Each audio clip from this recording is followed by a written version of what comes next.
এক নম্বরে জান্নাতে সার্টিফিকেট পাইছে আবু বকর। আল্লাহর রাসূল নামাজ শেষে ডাক দিয়ে বলে, আবু বকর তুমি না জান্নাতে সার্টিফিকেট পাইছো, তারপরেও কেন কান্না করো? কোরআন তেলাওয়াত করো, তোমার চোখ দিয়া পানি পড়ে। আবু বকর ডাক দিয়া বলে, ইয়া রাসূলুল্লাহ, ইয়া হাবিবাল্লাহ, আল্লাহ পাক সূরা ইয়াসিনের ভিতরে ঘোষণা করছে, ওয়ামতাজুল ইয়াউমা আইয়ুহাল মুজরিমুন। কিয়ামতের ময়দানে আল্লাহ পাক ঘোষণা করবে, নাফরমানের দলে আলাদা হইয়া যাও, গুনাহগার বান্দা বান্দিরা নেককার বান্দা বান্দিদের থেকে তোমরা আলাদা হইয়া যাও। আবু বকর বলে, ও নবী, আমি আবু বকর যদি ওই নাফরমানের কাতারে পড়িয়া যাই, আমি আবু বকরের কি উপায় হবে?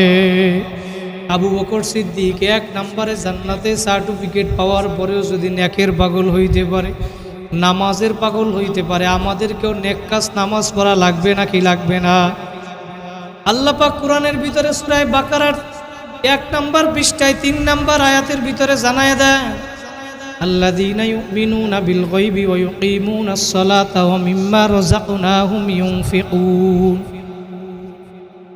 যারা গায়েবের প্রতি বিশ্বাস করে এবং নামাজ প্রতিষ্ঠা করে, এবং আমি তাদেরকে যেই রিজিক দিয়েছি সেই রিজিক থেকে আমি আল্লাহর রাস্তায় ব্যয় করে। 1 নম্বর পারার 6 নম্বর পৃষ্ঠায় সূরা বাকারার 43-45 নম্বর আয়াত আল্লাহ পাক এই আয়াতের ভিতরে জানায় দেয়, ওয়াকিমুস সালাতা ওয়া আতুজ যাকাতা ওয়ারকাউ মা'আর রাকিঈন।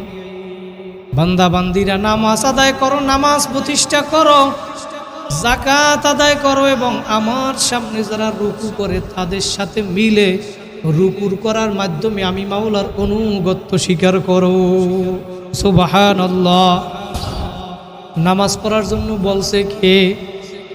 নামাজ পড়া লাগবে নাকি লাগবে না? পরের আয়াতে আল্লাহ পাক বলে 45 নম্বর আয়াত, ওয়াস্তাঈনু বিস-সাবরি ওয়াস-সালাহ ওয়া ইন্নাহা লাকাবীরাতুন ইল্লা আলাল খাশিঈন।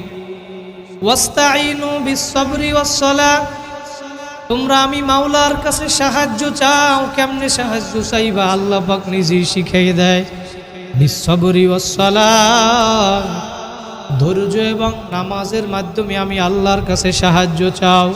আর ধৈর্য এবং নামাজের মাধ্যমে আল্লাহর কাছে সাহায্য চাওয়া এটা সহজ না, এটা কঠিন ব্যাপার। কিন্তু যেই বান্দাবান্দির ভিতরে ইল্লা আলাল খাশিঈন, যেই বান্দাবান্দির অন্তরে আল্লাহর মোহাব্বত, আল্লাহর ভালোবাসা, আল্লাহর আযাবের ভয় আছে, ওই বান্দা